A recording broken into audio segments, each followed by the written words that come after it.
कल्याण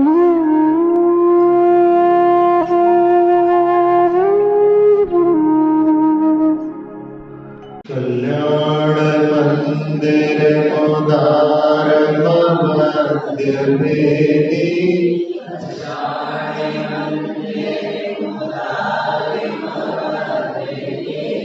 हिता भय प्रद मनिंदित मंघ्रि पद्मम्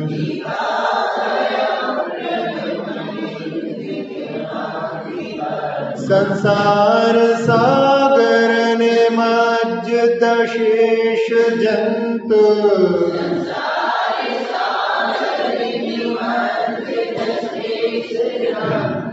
पुतायमानमभिनम्य जिनेश्वरस्य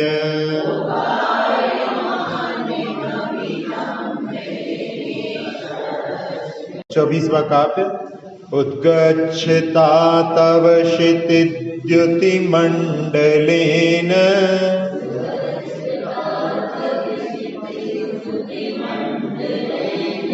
लुप्तच्छदच्छविरशोकतरुर्बभूव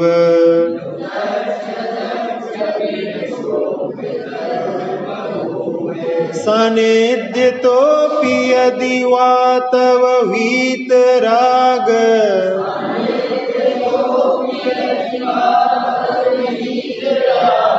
निरागतां व्रजति को न सचेतनोऽपि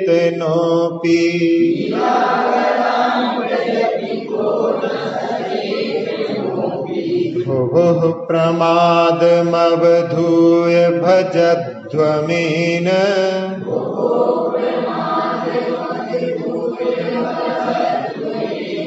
मगत्य निर्वृतिपुरीं प्रति सार्थवाहम्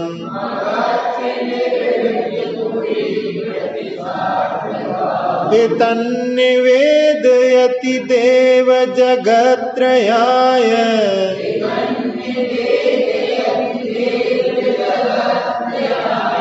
मन्ये नदन्नभिनवः सुरदुन्दुभिस्ते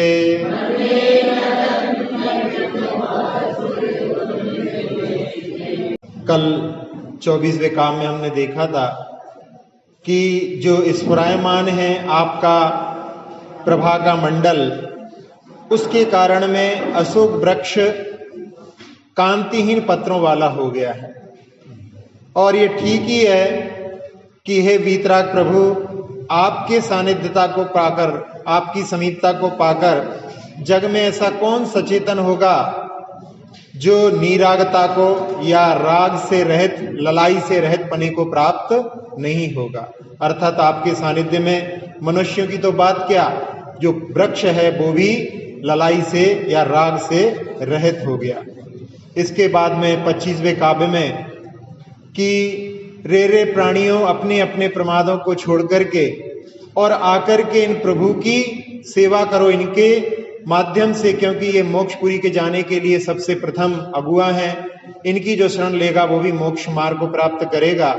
इस प्रकार से जो चारों ओर बज रही हैं दुंदुभियां स्वरों के द्वारा, देवों के द्वारा, वो ऐसा नदन, ऐसा नाद कर रही हैं, मैं ऐसा मानता हूं, ऐसा इसमें उत्प्रेक्ष अलंकार के माध्यम से स्तुति की गई है। 26वें काव्य से प्रारंभ करते हैं। उद्योतितेषु भवता भुवनेषु नाथ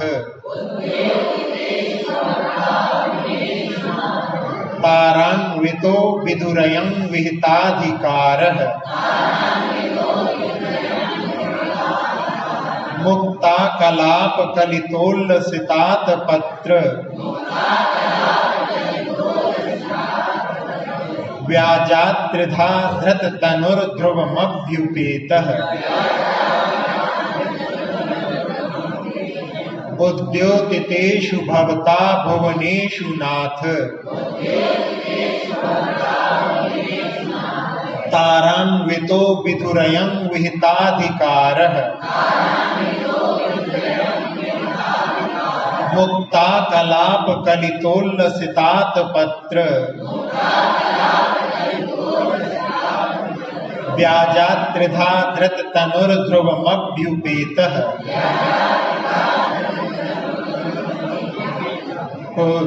उद्योतितेषु भवता भुवनेषु नाथ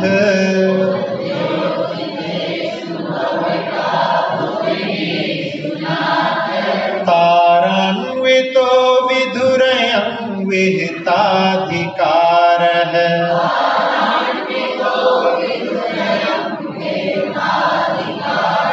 मुक्ताकलाप कलितोल्लसितात पत्र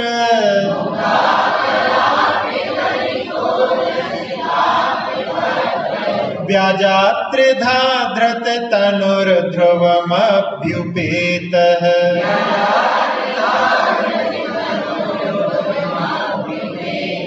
उद्योतितेषु भवता भुवनेषु नाथ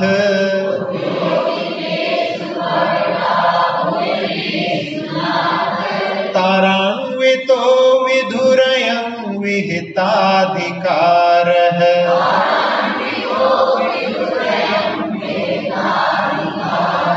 मुक्ताकलाप कलितोल्लसितात पत्र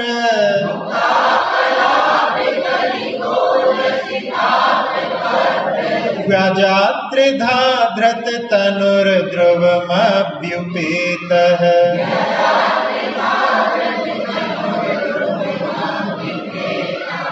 आठ प्रातिहारों में अब छत्रत्रय प्रातिहार का वर्णन आ रहा है।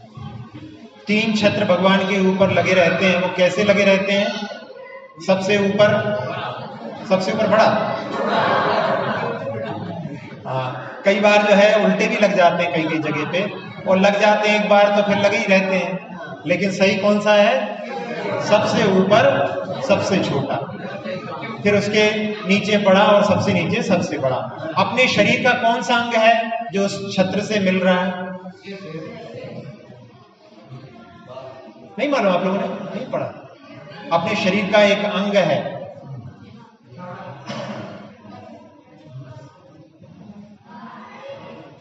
कोई नहीं जानता। हम तो सोच रहे, हाँ, ये शीतल चंद जी ने बताया, नाक के समान, नासिकोत्तारी आगम में वर्णन आता है। जैसी अपनी नाक होती है, ऊपर पतली होती, नीचे फैलती जाती है, ऐसे जो है 3 छत्र रहते हैं। चलो एक तो मिल गया, आपकी लाज रख ली हम लोगों। तो नासिकोत्तारी वर्णन आया। यहां पर क्या कह रहे हैं? नाथ भगवान का संबोधन की, हे स्वामिन, भवता भुवनेषु उद्योतितेषु, आपके द्वारा तीनों लोगों को प्रकाशित कर दिया गया। फिर क्या हुआ उसके कारण में? विहिताधिकारः, जो चंद्रमा था उसका अधिकार छिन गया, क्योंकि भगवान ने प्रकाशित कर दिया तो चंद्रमा क्या करता है? वहां पे उसका अधिकार प्रकाशित करने का छिन गया। विहिताधिकारः मुक्ता कलाप कलितोल्लसितात पत्र व्याजात, तो उसने सारे तारों को अपने साथ में लेकर के, और वो 3 छत्र का रूप बना करके, यानी चंद्रमा 3 बन गए, एक छोटा, फिर बड़ा, और सारे तारे उसमें आकर के नीचे लग गए मोती के रूप में।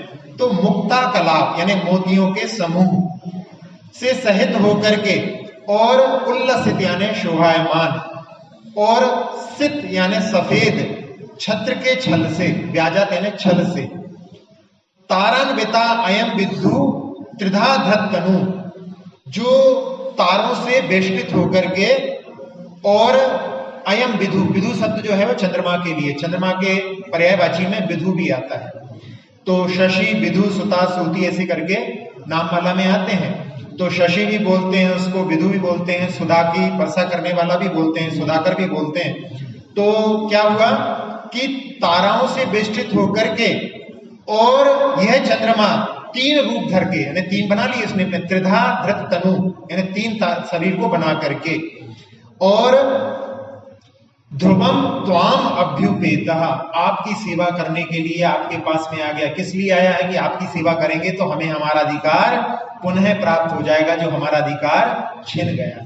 तो भक्तामर में जहां 3 छत्रों की बात आती है, वहां पर 3 छत्र 3 लोक के स्वामी का वर्णन करने वाले हैं, तो सिंपल वर्णन है। लेकिन इसमें कितना सोच करके आचार्य महाराज ने लिखा है, तो इसलिए कुछ विद्वानों का ऐसा मत है कि ये रचना जो है भक्तामर के बाद की। दोनों में बहुत समानता है, उदाहरण दे देकर के समझाते हैं। 8 प्रातिहारों का वर्णन है, तो यहाँ पर जो बात कही गई है कि भगवान आपके द्वारा तीनों लोकों को जब प्रकाशित कर दिया गया, तो ताराओं चंद्रमा का अपना अधिकार छिन जाने के कारण उसने सारे ताराओं को साथ में ला करके और अपने 3 रूप बना करके, एक छत्र का 3 छत्र वाला जो छत्र को रूप बना करके 3 शरीर को धारण करके और उनको सारे ताराओं को मोती के रूप में वहां पर झालर के रूप में बना करके ब्याजात यानी छल से आपकी सेवा करने के लिए पहुंच गया है। क्यों पहुंच गया है? अंदर में भाव है कि हमारा जो अधिकार छिन गया है वो हमें पुनः प्राप्त हो जाए, या चंद्रमा भी आकर के भगवान की सेवा में उपस्थित हो गया है। इस प्रकार से ये छत्रत्रय प्रातिहार का वर्णन है। तो छत्र का अर्थ क्या हो? छत्र क्या कार्य करता है? आतप को दूर करने वाला होता है।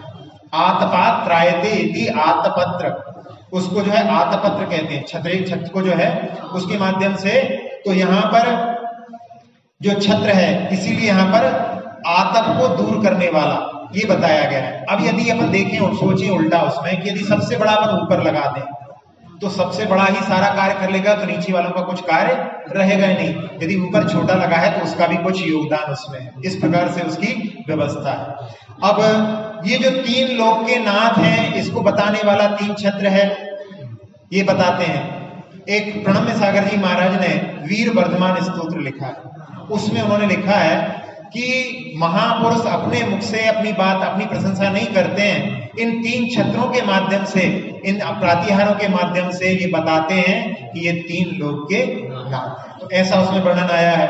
और उत्तर पुराण को अपन देख ही रहे हैं, तो उसमें आचार्य गुणभद्र महाराज स्वामी कह रहे हैं, मानो रत्नत्रय रूपी मोक्ष मार्ग जुदा जुदा होकर, यानी 3 रूप होकर के, 3 है वहां पर, तो रत्नत्रय रूप मोक्ष मार्ग जुदा जुदा होकर यह कह रहा है कि मोक्ष की प्राप्ति हम तीनों से ही हो सकती है, अन्य से नहीं हो सकती। इसलिए वो 3 रूप बना करके यहाँ पर रत्नत्रय का प्रतीक भी भगवान के ऊपर शोभायमान है। सारे प्रातिहार्यों में यही एक प्रातिहार है जो सिर पे, भगवान के सिर पर चढ़ता है। बाकी सब चीजें तो भगवान के चरणों में चढ़ती हैं, सभी बहुमूल वस्तुएं भगवान के चरणों में चढ़ती हैं। तो ये छत्र का बड़ा महत्व होता है। इसलिए छत्र को आतप को दूर करने वाला होता है, तो सभी लोग अपनी अपनी परेशानियों को दूर करने के लिए भगवान के सिर पर छत्र चढ़ाने के लिए मान्यता बहुत है। बहुत सारी जगह पर जाकर के वहां पर लोग छत्र चढ़ाते हैं, छत्र की बोली भी बोलते हैं। कई बार लोग उसमें छल भी करते हैं, तो छल करेंगे तो उसमें छल, भगवान से तो छल करने वाले अपने आप से छल हो जाएगा।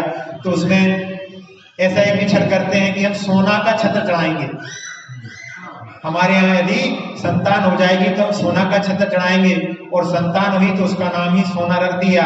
अब उसके हाथ से छत्र चढ़वा दिया तो हमने सोना का छत्र चढ़वा दिया। ऐसे भी जो है लोग जो है मन में छल की बात है तो ऐसा भी कर सकते हैं, लेकिन ऐसा करना ठीक नहीं है। भगवान की जो आस्था के साथ में जो भी कार्य किए जाते हैं वहां पर छल जो है करने वाले, जैसे कहते हैं कि दगा किसी का सगा नहीं होता, तो उनके साथ में ही वो वहां पर छल होगा। इसलिए अपने लिए ऐसी चीजों से बचने का प्रयास करना चाहिए। प्रमाद में आया था कि माया के माध्यम से भी वहां पर जो है प्रमाद कर लेते हैं, वो भी इसी श्रेणी में अपन रख सकते हैं। त्रिभुवन किया प्रकाशित,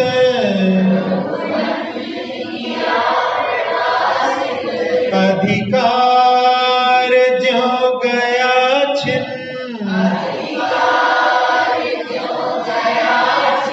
तारों के साथ चंदा,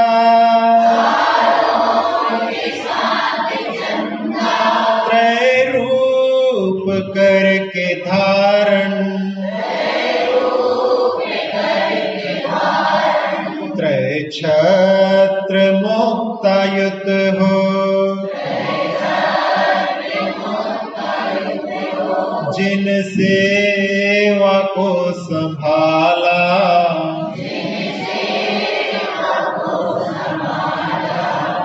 कल्याण का है मंदिर, प्रभु गुण की है ये माला, स्तोत्र ये निराला, सब दुख को हरने वाला,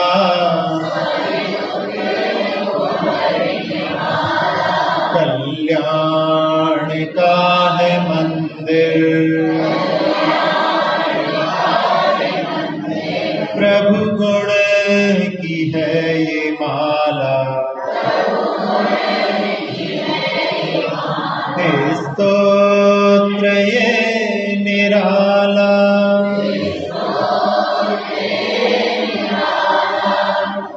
छत्र घूमना और हिलना, इसमें फर्क है। यदि अपने आप छत्र हिल रहा हो तो वो अशुभ का संकेत है, और यदि घूम रहा हो अपनी जगह पे ही तो वो जो है शुभ संकेत के रूप में माना जाता है। अब अगले काव्य पर चलते हैं। स्वेन प्रपूरित जगत त्रय पिंडितेन,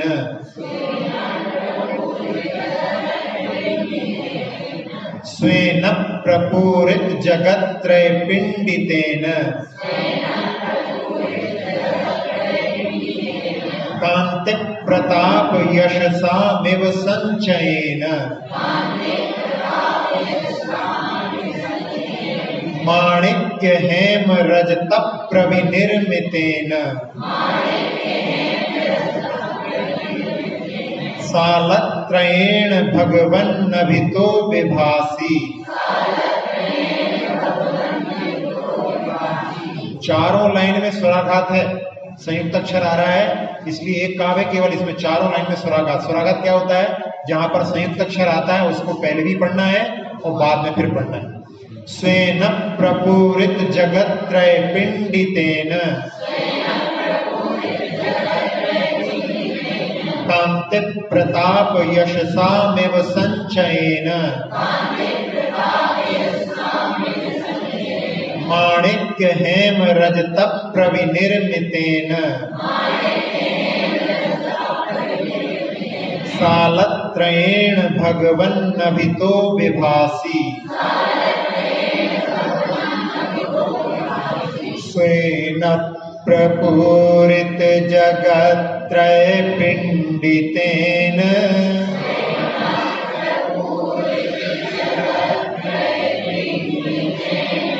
कांति प्रताप यशसामिव संचयेन,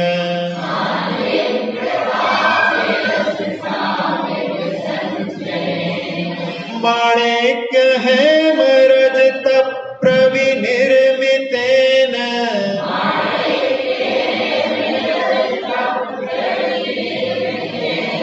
सालत्रयेण भगवन्नभितो विभासी।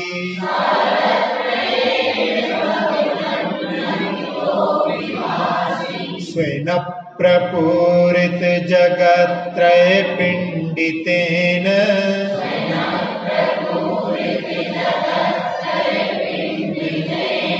कांति प्रताप यशसामिव संचयेन,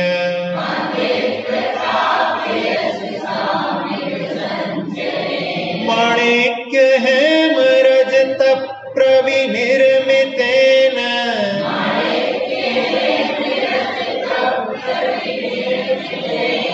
सालत्रयेण भगवन्नभितो विभासी।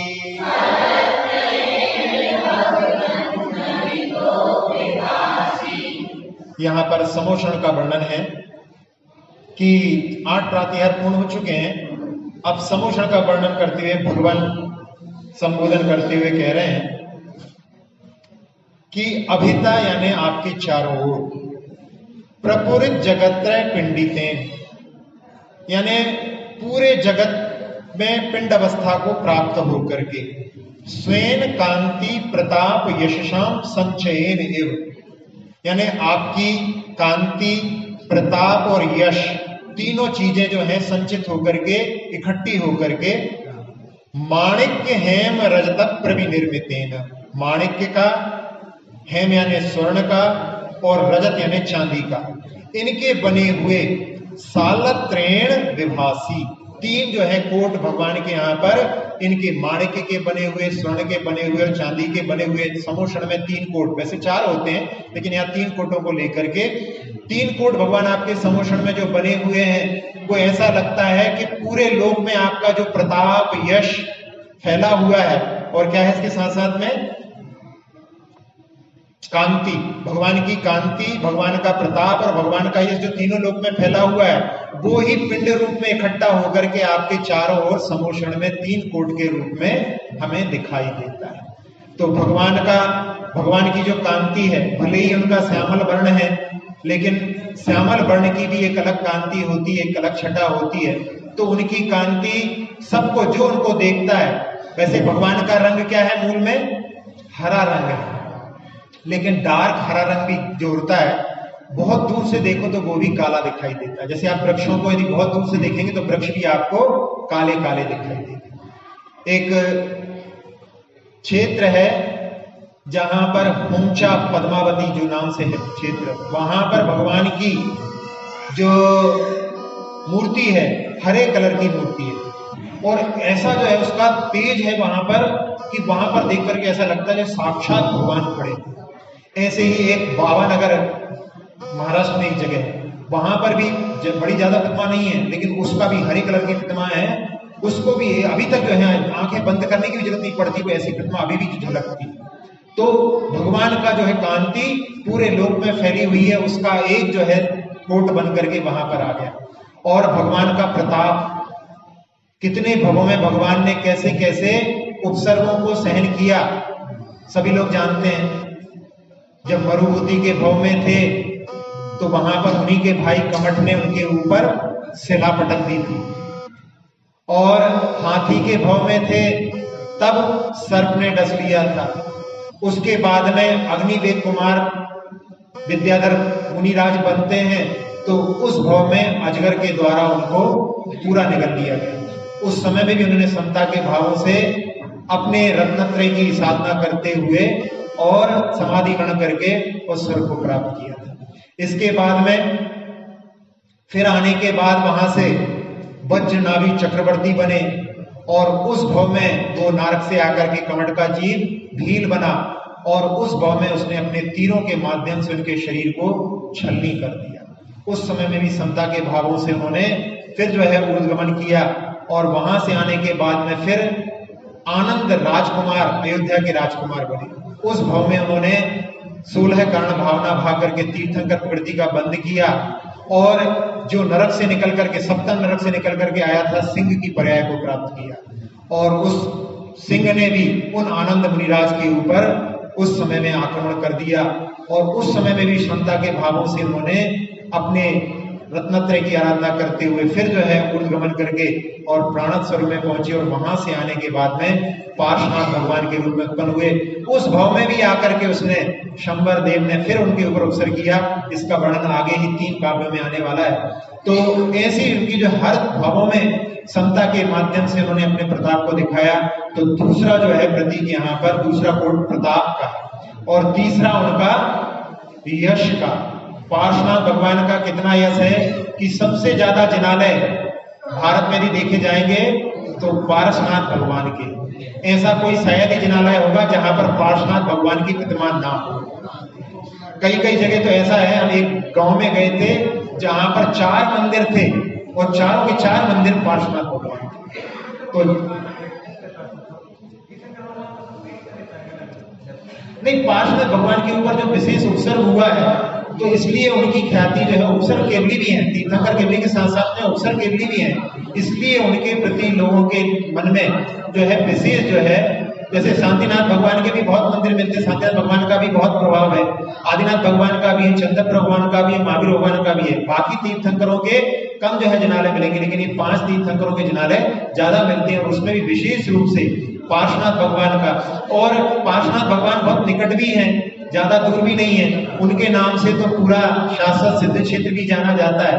पारसनाथ हिल के नाम से वहां पर उस क्षेत्र को भी जानते हैं, इसलिए उनका जो यश सब जगह फैला हुआ है। तो वो तीनों चीजें इकट्ठी होकर के 3 कोट के रूप में वहां पर भगवान के समोषण में वहां पर दिखाई दे रही हैं। तो उसको देख करके यहाँ पर आचार्य महाराज कह रहे हैं, ऐसा लगता है कि आपका जो कांति है, यश या प्रताप है, यश है, वो पूरा एकत्रित होकर के यहाँ पर 3 कोट को धारण कर चुका है। समोषण में 8 भूमियां होती हैं, वहां पर 4 कोट होते हैं। यहाँ पर 3 कोटों के बारे में मुख्यता से बात की गई है।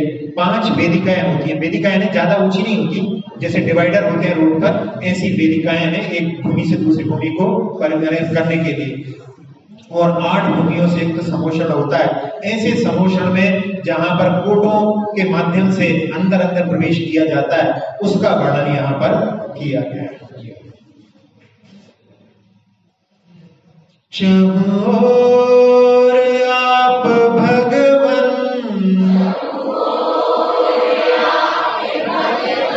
है 3 कोट पावन, चांदी सुवर्ण मणि के घेरा हो जैसे त्रिभुवन, कांति प्रताप यश ने वन पिंड रूप माला,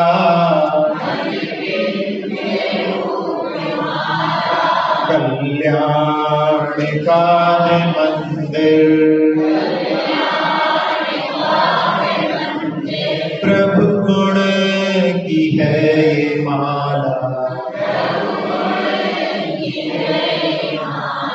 स्तोत्र ये निराला, सब दुख को हरने वाला, कल्याण का है मंदिर, प्रभु गुण की है ये माला, स्तोत्र ये निराला। अब दोनों काव्यों का फिर से उच्चारण कर लेते हैं। उद्योतितेषु भवता भुवनेषु नाथ,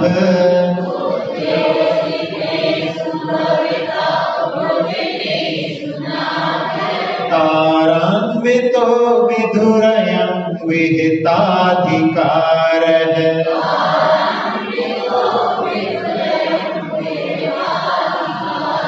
मुक्ताकलाप कलितोल्लसितात पत्र,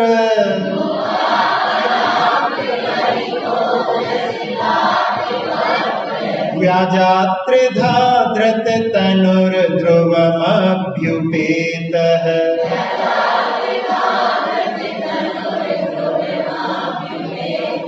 स्वेन प्रपूरित जगत्त्रय पिंडितेन,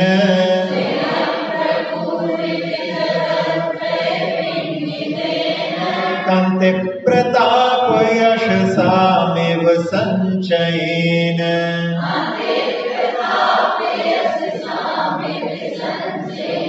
माणिक्य हेम रजत प्रविनिर्मितेन,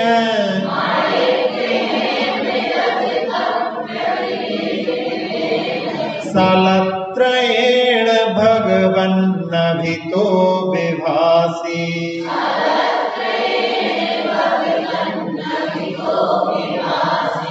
अक्षर पद मात्रा से दूषित वचन अगर मगहीन रहे,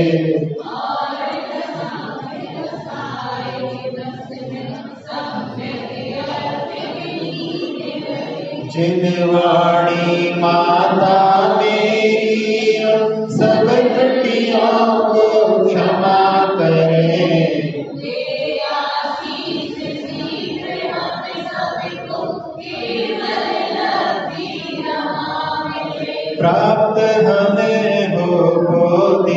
आदि परिणामों की शुद्धि हो।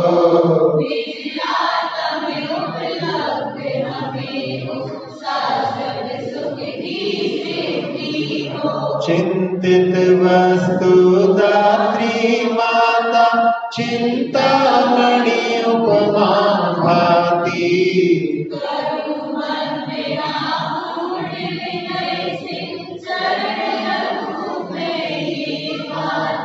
कर जिन वाणी स्तुति तन की ममता दान।